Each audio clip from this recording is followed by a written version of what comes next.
Prologue, the City of Luminor.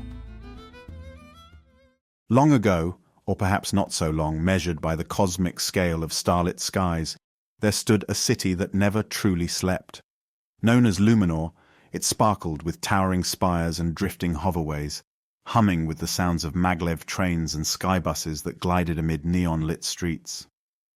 Crystalline walkways twisted between skyscrapers crowned by rooftop gardens that glowed at night.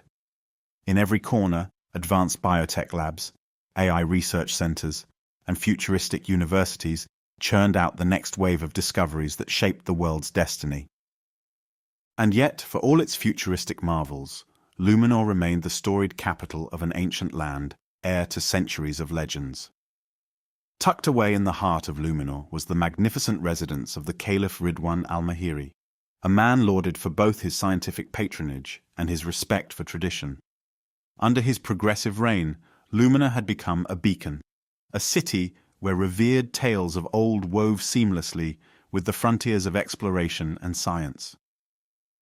One scorching afternoon, as engines roared and climate-controlled breezes drifted through the main thoroughfares, a delivery driver named Haroun found himself trudging under the burden of large packages.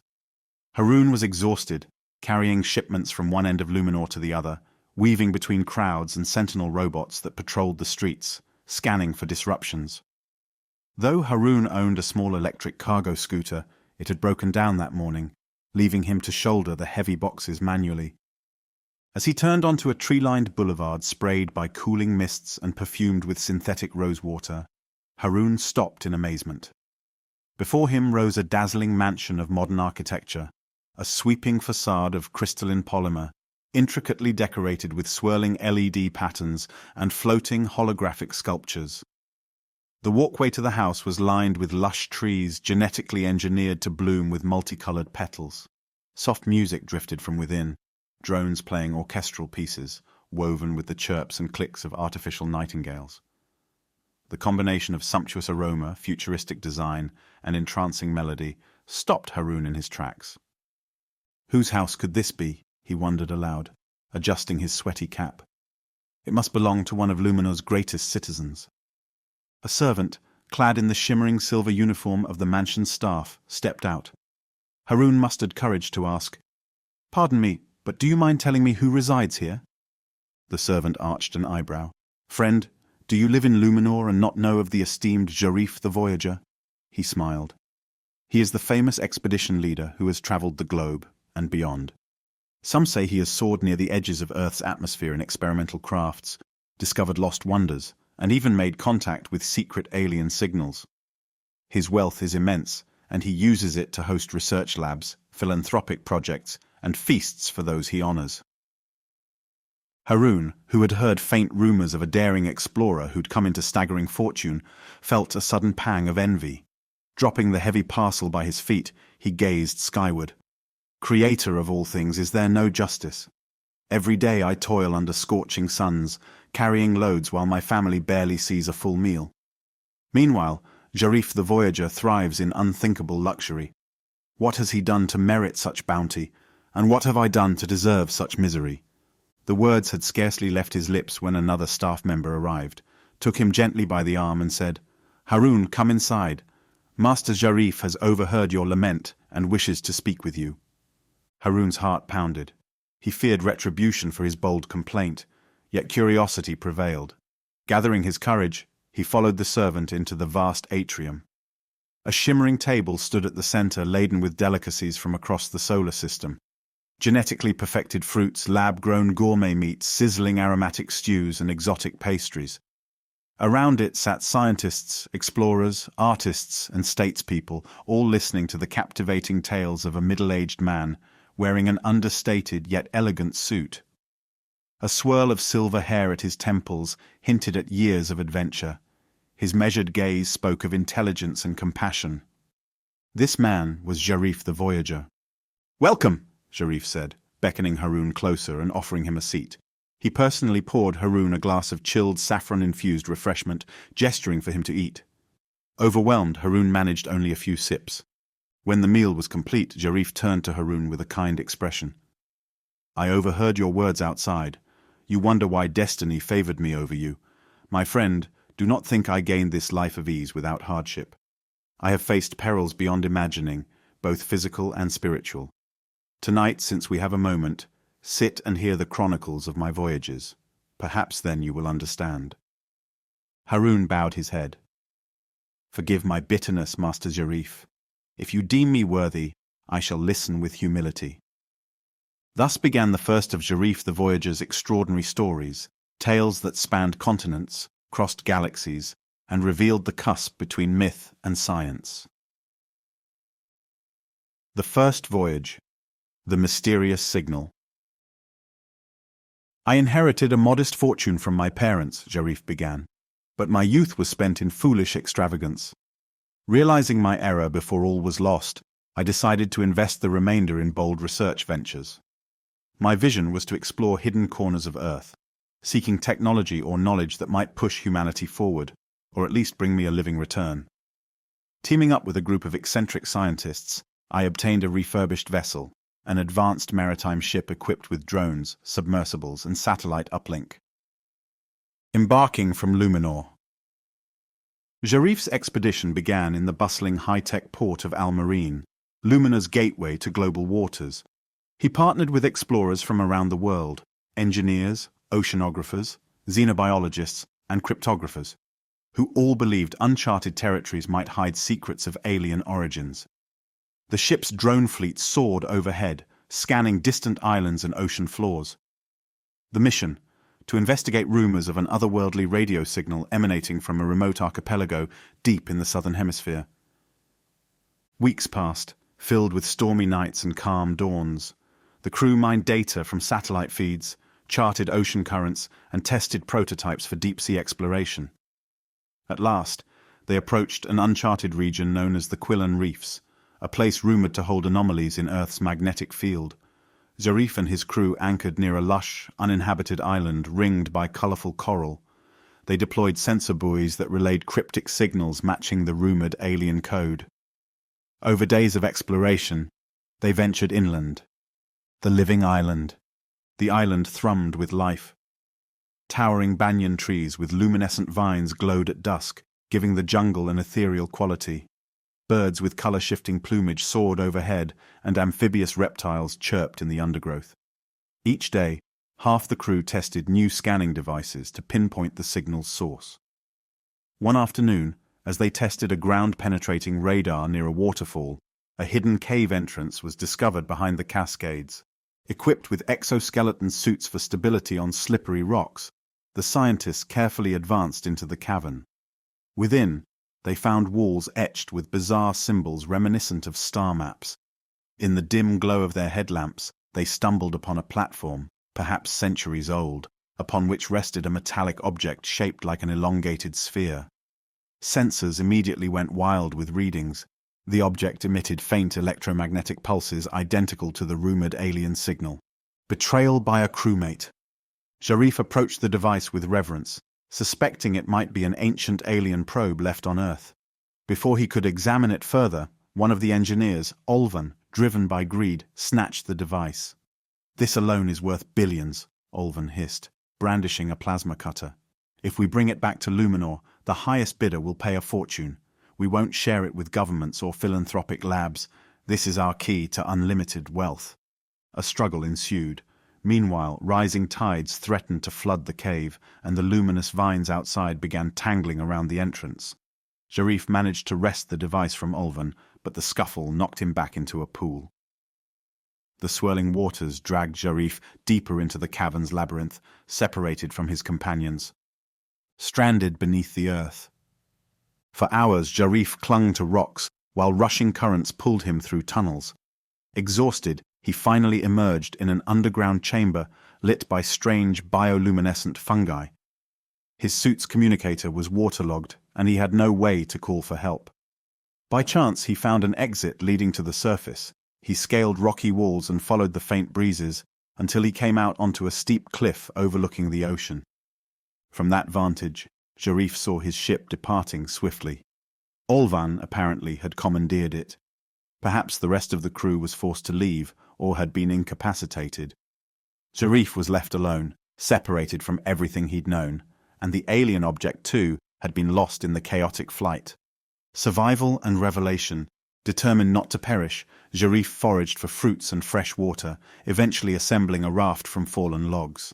After days of back-breaking labor and nights fending off luminescent predators, he pushed off into the sea under a star-laden sky. A powerful current soon swept him away from the island.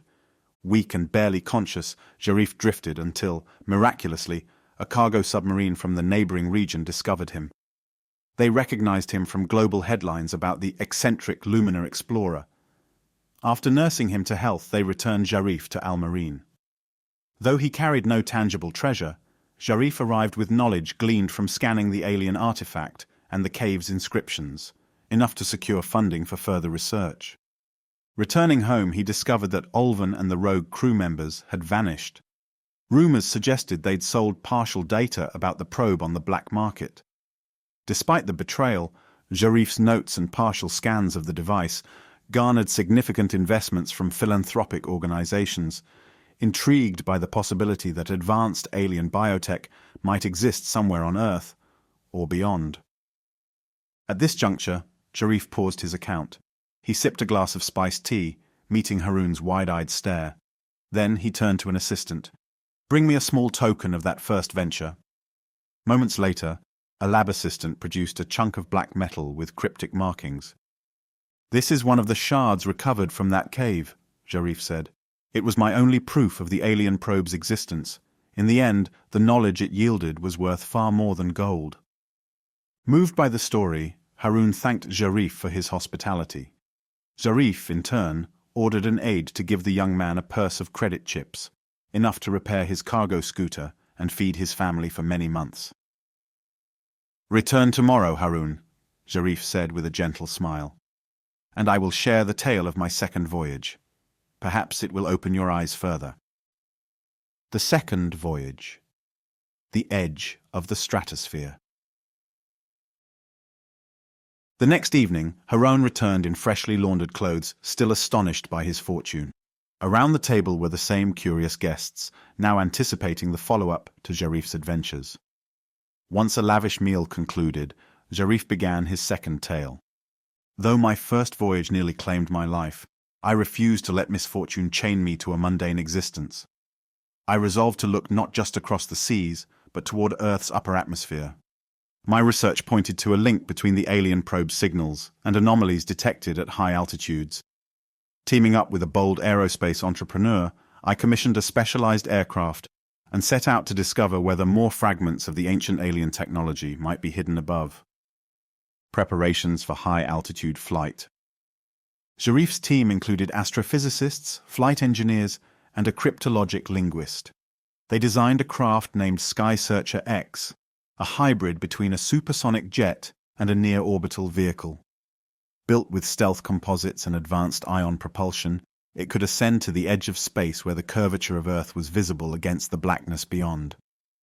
Their plan: to track ephemeral signals that matched the frequency Zharif had recorded in the Quillan Reef's cave. The signals seemed to resonate around 55 kilometers above Earth's surface in a band of electrically charged particles typically ignored by commercial satellites. A perilous ascent. From an airfield outside Luminor, Sky Searcher X roared to life one crisp morning. Zharif, strapped into the cockpit, felt the thrumming of engines more powerful than any he had known. Beside him was Dr. Adina, an avionics expert. As they climbed, Luminor's horizon grew distant, and swirling clouds gave way to the soft darkness of the stratosphere. Their instruments locked onto the elusive signals, guiding them to an unexpected phenomenon: a floating cluster of metallic debris glinting in the sun, orbiting near a patch of charged air. They approached carefully. Dr. Adina launched a small drone to investigate the fragments, which seemed to be part of a man-made satellite. Scorch marks indicated it had partially disintegrated upon re-entry. But the scanners also detected a faint residue identical to the alien compound Zharif had studied in the cave. Could the satellite have collided with something alien in Earth's orbit? Disaster strikes. Suddenly alarms blared across the console. A swirl of cosmic dust, or perhaps micro-debris, pelted the Sky Searcher X, puncturing a side thruster. The craft spiraled downward uncontrollably, the pressure alarms shrieking. Dr. Adina fought to stabilize the flight systems, but the vehicle was locked in an inexorable descent. They began losing altitude too rapidly, careening over a chain of jagged mountains. In a stroke of uncanny luck, a parachute system partially deployed, slowing their crash enough to prevent instant destruction. They impacted the mountainside in a spray of snow and shards of carbon fiber, skipping like a stone across a frozen lake. Unexpected allies. Dazed but alive, Zharif and Dr. Adina emerged from the battered fuselage. Their comms were offline, the temperature lethal, and an unrelenting wind battered them. The remains of Sky Searcher X offered minimal shelter. Then, from beyond the ridge, a group of mountaineers appeared. They were part of a remote research station, geologists studying the glacial layers for climate data. Seeing the fiery crash, the mountaineers rushed to help. Zharif and Adina were rescued and brought to a warm base camp nestled against the mountains, where they were treated for hypothermia. The base commander, Dr. Raghu, recognized Zharif. "Your breakthroughs in alien technology research have been a fascination of mine. We never guessed fate would bring you here. Are you searching for an alien craft up in orbit?" "Not quite," Zharif replied between coughs, "but we found something. A sign that alien materials might have collided with satellites above Earth's atmosphere. If so, more fragments could be drifting around, maybe even accessible from near-space flight. New discoveries, new dangers." After regaining strength, Zharif sifted through the meager salvage from Sky Searcher X. Among them was a data module with partial readings from the floating debris. It verified traces of an advanced biological chemical, one that might be the key to an otherworldly cure, rumored to heal nearly all diseases and extend human life drastically. If these fragments were real, they could be part of a container once holding a potent biotech substance. Dr. Raghu was intrigued. "Let me help. If we can gather the rest of your crash site's salvage, perhaps we can piece together more data." In the ensuing weeks, Zharif and Dr. Adina stayed at the station, combing the wreck and analyzing the puzzling signals. But mounting storms threatened to cut off the base from the outside world. Supplies ran low and rescue attempts were postponed. At last, a break in the weather allowed a specialized helicopter to land. Zharif parted ways with the scientists, leaving behind a wealth of knowledge gleaned from the crashed vehicle's instruments. In gratitude, Dr. Raghu gave him a small crystal containing advanced data on the alien chemical's structure. "This," he said, "could unlock cures for diseases we once thought incurable." Return to Luminor. When Zharif finally arrived back in Luminor, battered and tired, he carried the crystalline data fragment with utmost care. Investors, scientists, and government agents clamored around him. Everyone wanted the secret. "I will share this with our city's top biotech labs," Zharif told them. "Its potential to heal must not be hoarded by any single power." Though he lost the Sky Searcher X and nearly his life, this second voyage taught him that the alien technology might truly hold a miraculous key to medicine. Yet it also hinted at hidden dangers, for the cosmic realm held debris and forces beyond humankind's current understanding. As Zharif ended this second tale, he presented Harun with another gift, a small portion of the crystal's unencoded data. "Use this to better your family's life," said Zharif. Harun bowed, overwhelmed by gratitude and wonder. "Come again tomorrow," Zharif said softly. "I shall tell you how my third voyage nearly cost me everything I held dear, and how a power greater than any of us intervened." The third voyage, the Undersea Kingdom. On the third evening, Harun arrived to find Zharif conversing with a cluster of marine biologists and roboticists. After dinner, the conversation quieted, and all eyes turned to the Voyager. With a nod, Zharif recounted his next chapter. "After escaping the mountainous ordeal, I promised myself to rest in Luminor, but my interest in the alien biotech was too great. With the partial chemical blueprint in hand, I teamed up with maritime experts to search the deepest oceanic trenches. Rumor had it that an alien probe might have crashed into the sea centuries ago, leaving behind advanced molecules in geothermal vents. Our journey took us into the planet's deepest abyss. Building the Nautilus Explorer, pooling resources from oceanographic institutions, Zharif helped design the Nautilus Explorer, a submersible rated for depths beyond the standard threshold. It boasted a reinforced hull of nanoalloy and an interior that housed a mini-lab. On the surface, a mothership, the Blue Horizon, coordinated communications with satellites and underwater drones.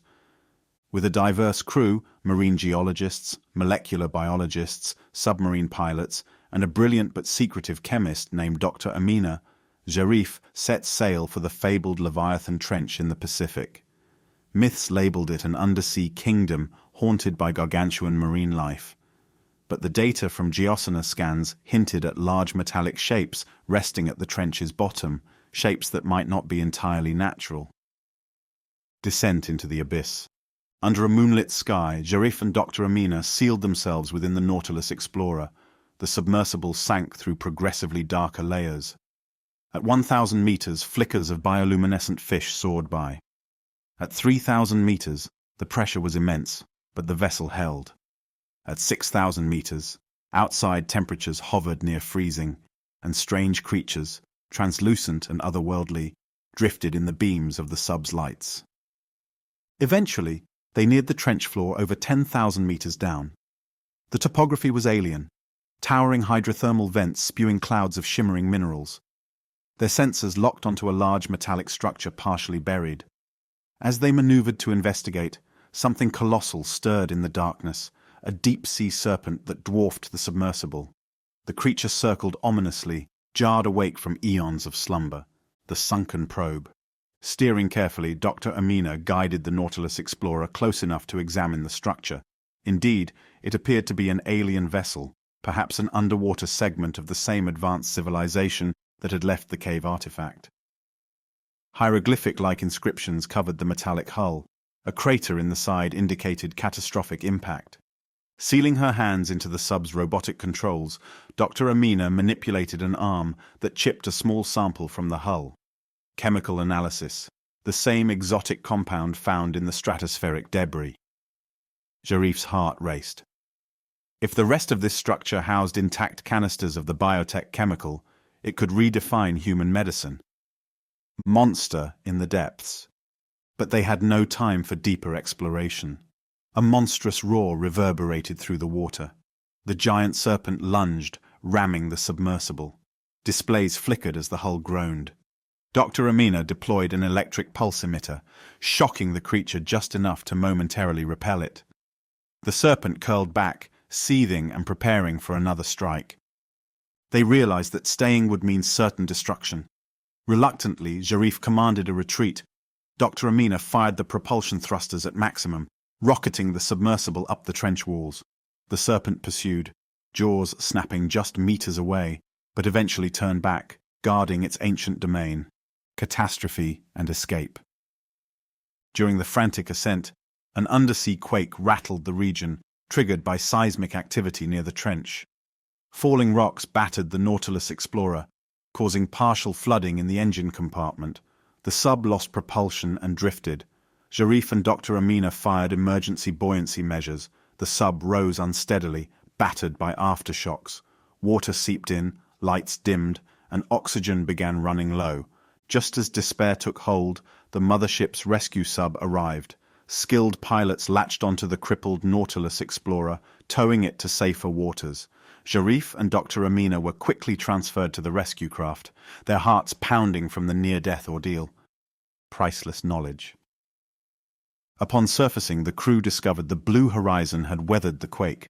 Rejoicing, they gathered as Dr. Amina analyzed the sample from the alien vessel.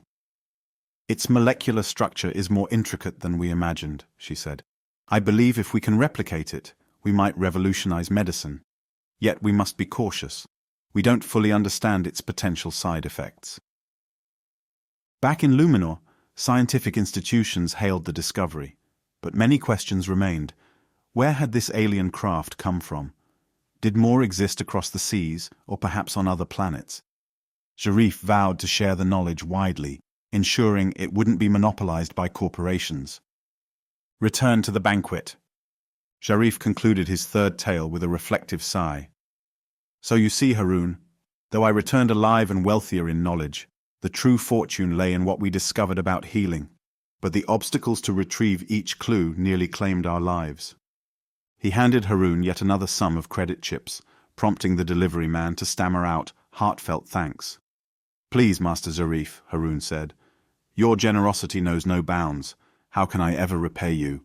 "By listening," the Voyager replied. "By letting others know what sacrifice and perseverance can achieve. Return tomorrow, and I will reveal the story of my fourth voyage, where I nearly lost my very mind, and discovered a truth about the alien substance that changed my destiny." The fourth voyage, the Cyber Savannah. Harun arrived the next evening to an even more diverse gathering. Some wore the crisp lab coats of geneticists, others the sleek suits of industrial entrepreneurs. Zharif, draped in a simple robe, welcomed everyone. Once the dinner ended, he began his fourth reminiscence. The promise of a universal cure for disease ignited fierce competition. Many factions wanted to control the alien biotech. Whispers spoke of warlords, corporate raiders, and unscrupulous researchers, all scheming to seize any relic.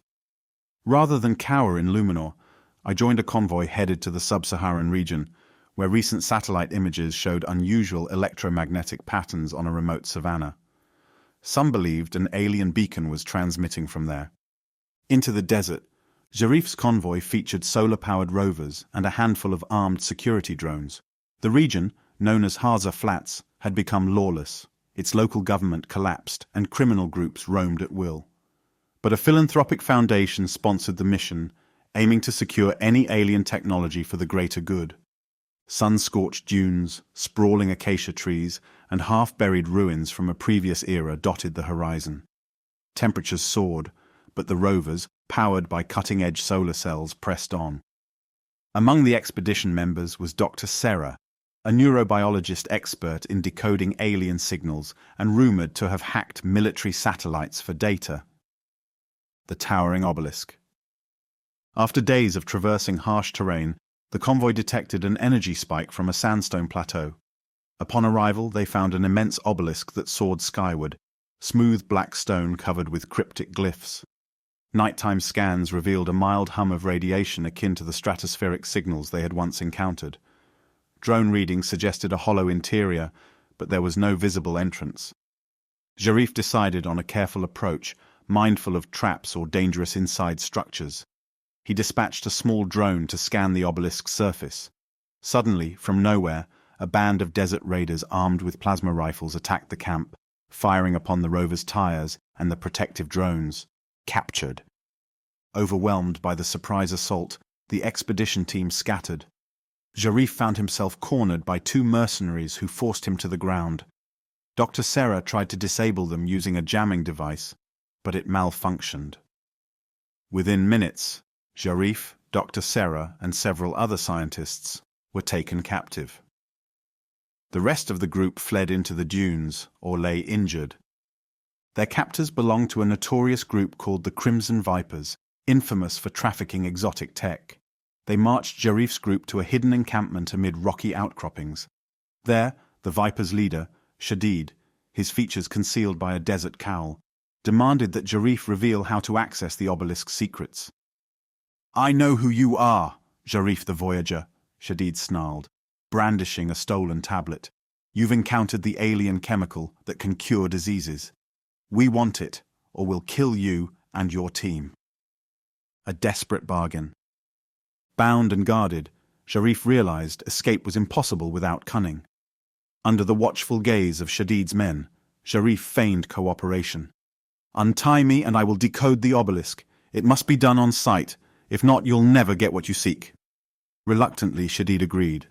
They returned to the obelisk in armed trucks, dragging the captives along.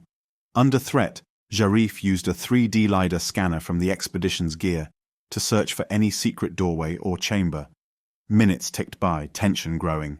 At last, the scanner identified a concealed seam at the base, within the alien vault. As the raiders watched, Zharif pressed a combination on an interface tablet. The obelisk vibrated. A portion of the wall shifted, revealing a downward spiral ramp. Shadid shoved Zharif and Dr. Serra forward. "Move. If you try anything, you die." Dim lights flickered along the corridor, illuminating walls of an otherworldly metal. Strange containers lined shelves, each sealed and labeled with unfamiliar script. One container glowed softly, reading as a near match to the cure-laden compound. Hope leapt in Zharif's chest, only to be replaced by dread as the crimson vipers seized the canister. "Open it!" Shadid demanded. Dr. Serra tried to protest. "We must test it first. Exposure could be—" "Open it now!" he roared, aiming his rifle at her. Trembling, Dr. Serra complied. A hiss escaped as the container unsealed, revealing a swirling liquid that shimmered in rainbow hues. Immediately, an energy pulse radiated through the chamber, causing everyone to gasp in disorientation. The structure shook as if awakened from centuries of slumber, chaos and liberation. In an instant, translucent energy fields materialized from the walls, separating the raiders from Zharif's group. Panels lit up, revealing holograms of an alien figure, tall, slender-limbed, with luminous eyes. Its voice resonated in an incomprehensible language, though something about it felt like a warning. The canister in Shadid's hand glowed more intensely. Arcs of light sparked around it. Suddenly the floor beneath him opened. Shadid tumbled into an unseen abyss, screaming as he vanished, still clinging to the canister. His men recoiled in horror, guns firing wildly. Laser beams deflected off shifting energy shields, ricocheting around the chamber. In the chaos, more floor sections parted, swallowing the attackers. Zharif, Dr. Serra, and the others found themselves untouched, somehow protected. Dazed, they followed a corridor that opened upward. The obelisk seemed to guide them, eventually depositing them at ground level outside. Freed from their captors, they watched from a safe distance as the obelisk sealed itself, the desert winds howling in the night. Aftermath. Although they lost the canister, Zharif realized it might have been too unstable to handle. The obelisk's guardians, whatever advanced intelligence lay within, had prevented the technology from falling into the wrong hands. Weary and shaken, the survivors regrouped at the remains of their camp. They signaled for rescue via an emergency beacon. Within days, a relief caravan arrived, bringing them back to safer territory. The universe, or fate, guarded that substance, Zharif concluded, perhaps to remind us that power must be wielded wisely, especially something capable of miraculous healing. He then handed Haron another purse of credit chips. "Now you understand. Fortune did not come without strife. Return tomorrow, and you'll hear of my 5th voyage, which soared beyond Earth's boundaries." The 5th voyage, the lunar revelation. On the 5th evening, the banquet table was set once more. This time, actual lunar rock samples glimmered under glass domes as centerpieces, a hint at the cosmic scale of Zharif's next story. Having glimpsed the protective nature of alien technology, I wondered if the cure might lie off-world. Rumors circulated that fragments of an ancient alien probe had drifted to the moon's surface. Lunar orbit scans showed traces matching the chemical signature. Determined to unravel the truth, I partnered with a private spaceflight company to launch a mission to Earth's nearest neighbor, one that nearly claimed my life. Preparing for launch. Zharif co-funded the Novastar 1 mission, a state-of-the-art lunar rocket featuring advanced landing modules. He joined a crew of cosmonauts, including Commander Amira Solari, famed for her unwavering nerves and expertise in extraterrestrial geology. Public fascination soared as media outlets broadcast every stage of training, from zero-G flights to vacuum chamber drills. Journey to the moon. At dawn, the rocket lifted off in a blaze of plasma thrusters. Days later, they slipped into lunar orbit. The surface below glinted silver-grey, pockmarked by craters of various sizes. Zharif stared out the window in awe. "We stand at the boundary of Earth's ancient stories and a cosmic destiny." Commander Solari guided the lander to a site known as the Obsidian Highlands, where remote rovers had once detected anomalies in the regolith's composition. The descent was tense but controlled.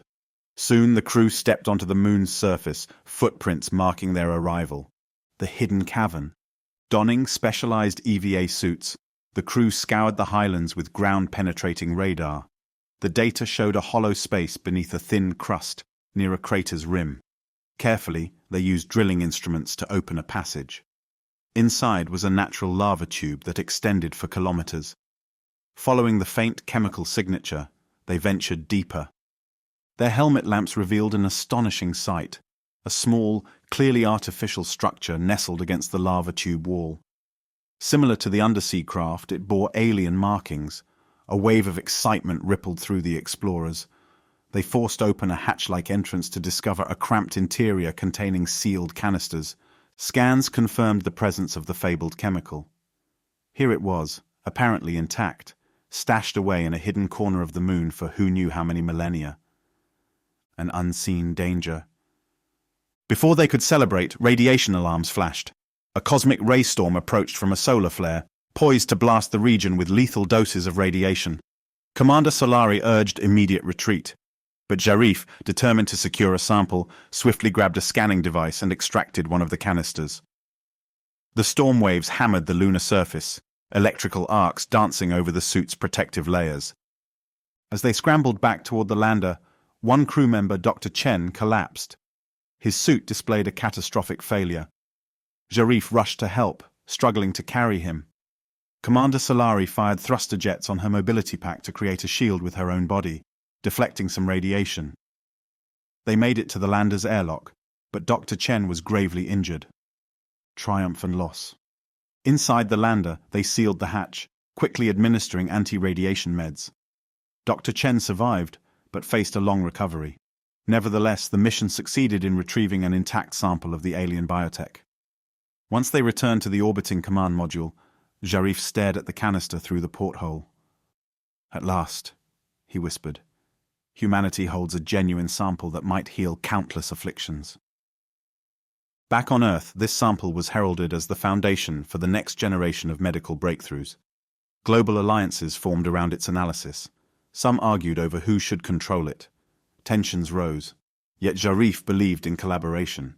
He distributed the data freely to major research centers worldwide, hoping that transparency would prevent hoarding or weaponization. He ended the fifth tale with a solemn reflection. "It cost near tragedy, but we realized our quest was bigger than any single life. The cure, if it truly existed, belonged to all." The sixth voyage, the Martian riddle. On the sixth night, Haroun appeared again. By now he had improved his family's situation and even started a small local service, employing others to deliver goods. Filled with admiration, he awaited Zharif's next saga, never suspecting it would stretch beyond the moon, to Mars. Our success on the moon spurred a wave of interplanetary curiosity. A coalition of Earth's space agencies began an accelerated Mars terraforming project. While scanning the Martian surface, they discovered anomalies resembling the alien chemical signature.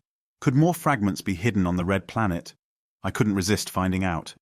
The astral frontier. A new vessel, Starhawk, was built for Mars travel, armed with improved shielding and a nuclear electric propulsion system that shortened the trip. Zharif joined a multinational crew led by Captain Idris Zhao, a renowned planetary geologist. After months in transit, they arrived in orbit around the rust-hued planet, deploying landers to the surface near the Valles Marineris canyon system. Ghosts of the past. Once on Mars, they established a temporary habitat module. Drones soared into the thin Martian air, scanning for anomalies. Data pointed them to a cluster of caves at the canyon's base. Inside, they found striations in the rock that glowed faintly under UV. This glow matched properties of the alien compound. Oddly enough, the caves also displayed markings reminiscent of the Quillen Reefs and the Moon Caverns. As they probed further, the team stumbled upon the ruins of an ancient structure, partially collapsed, with curved archways. One archway bore an inscription apparently scratched by a human hand. Athena 1, 2033. That date was decades past, from Earth's first manned mission to Mars that had ended in disaster, with the crew never found. Could one have survived long enough to mark this place? The Martian Guardian. Deeper inside, they discovered the partially intact skeleton of a spacesuit. Next to it lay a sealed container labeled Athena 1 log. Eerily, beyond the skeleton, a faint glow indicated the presence of stored alien chemical in a small niche in the wall. How did it get here? Captain Zhao wondered. Could the Athena 1 crew have discovered it and sealed themselves in, trying to protect it? Almost as if the planet reacted to their presence, tremors jolted the cave. A massive dust storm raged outside, and the swirling sand clogged the habitat's solar arrays, threatening to cut off power. The crew raced to secure samples. Zharif carefully retrieved the alien chemical container, while Dr. Tala, the team's archaeologist, recovered the Athena-1 log. Fight for survival. Collapsing tunnels forced a frantic escape.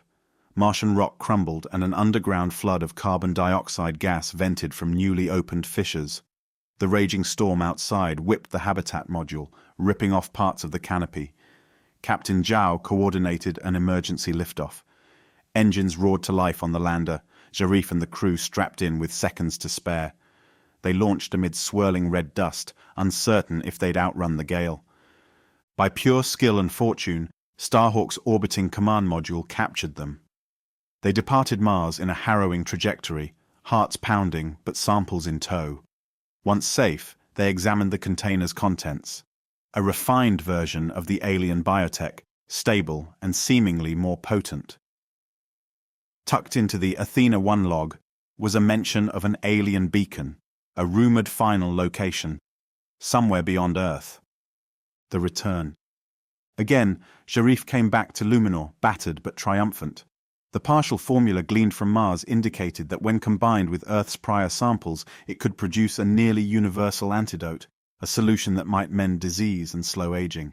Yet a piece of the puzzle remained missing, hinting that the complete formula was locked away in a final source, an alien probe somewhere hidden in the solar system.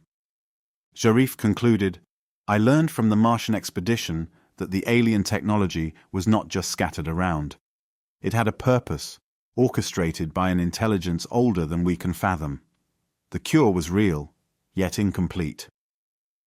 With that, he extended Haroun yet another generous gift. Haroun, moved almost to tears, thanked him profusely. But Zharif insisted, "My friend, join me tomorrow for the last chapter of my voyages.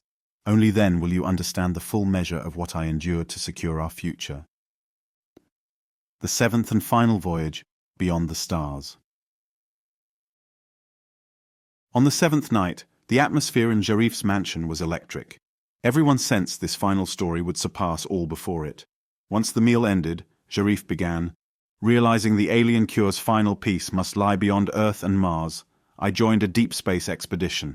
With support from Earth's newly formed Interplanetary Union, we launched the Celestial Dawn, an experimental craft capable of traveling to the asteroid belt, and possibly beyond, where we believed the original alien probe drifted. My vow, return with the last fragment necessary to unlock the cure for all humanity." Into the unknown. The Celestial Dawn boasted an antimatter-assisted drive, enabling it to venture into deep space faster than any craft before. The crew included Dr. Amina, reunited from the undersea mission, astrophysicist Kaito Mori, and pilot Commander Rhea Stone, a stoic leader with nerves of steel. Weeks turned into months as they navigated past Jupiter's orbit. The blackness of space pressed in. Uncanny radio static teased them with flickers of the alien signal. At the edge of the asteroid belt, they discovered a massive chunk of metal, shaped like an elongated shell, drifting quietly among the rocks. Sensor sweeps confirmed. This was no ordinary asteroid. It was the legendary alien probe. Boarding the probe. Using docking clamps, the crew latched the Celestial Dawn to the hulking structure. In suits, they ventured inside through a gash in its side. The interior was labyrinthine, with corridors faintly lit by pulses of luminescent lines. Strange pods lined the walls, some intact, others shattered. At the heart of the vessel, a central chamber radiated an emerald glow. Within that chamber, canisters labeled with alien glyphs formed a ring around a large central device. A holographic console flickered at their approach. Dr. Amina deciphered partial instructions from previous artifacts. With trembling hands, they extracted a final canister, one that glowed with an intensity surpassing anything they'd seen. It tested positive for the missing components of the universal cure. Test of worthiness. As soon as they removed the canister, the probe roared to life. Panels shut behind them, corridors twisted, alarms of unknown origin echoed through the hull. It was as if the probe was defending itself against intrusion or verifying the crew's intentions. A booming telepathic presence pressed into their minds, projecting fragments of an alien voice. "This gift is life. Abuse it, and face extinction. Commander Stone doubled over, gripping her helmet. "It's in my head," she gasped. Dr. Amina frantically tried to block the mental intrusion to no avail. Kaito Mori collapsed to his knees, muttering. Zharif alone managed to focus, whispering words of humility and peace, recalling all that he'd risked to find a cure not for personal gain, but for all humankind. In a flash, the presence withdrew, leaving them gasping. Lights dimmed. The path back to the hull breach reopened. "Go," said Commander Stone. "We might not get another chance." Race against time.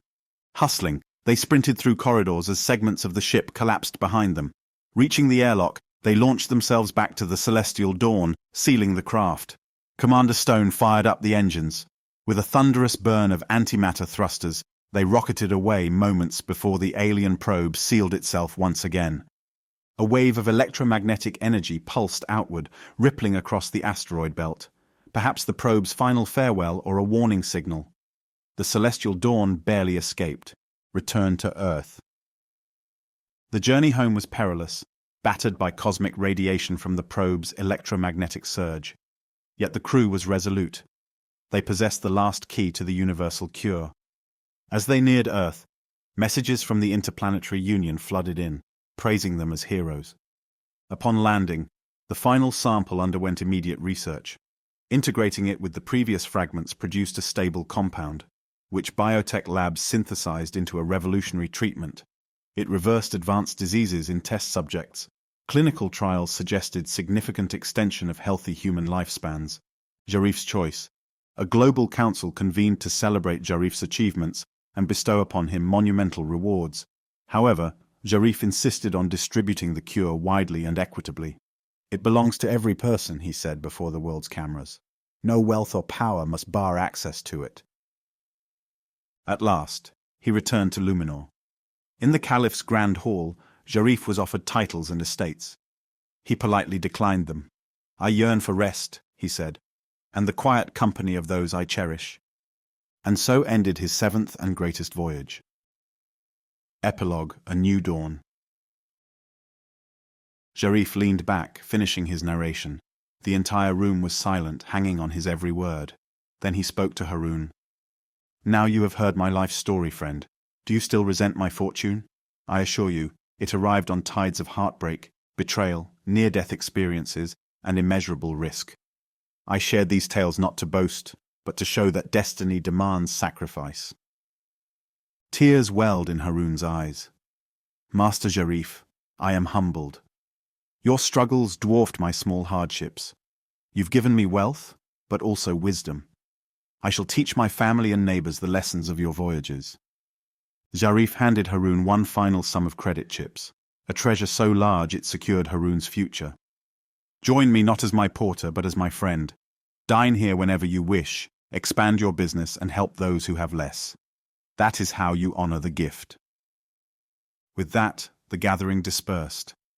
Guests drifted into the neon-lit streets of Luminor, recounting every twist and turn of Zharif's incredible Odyssey. Haroun parted with a full heart, determined to live by the generosity and bravery he'd witnessed.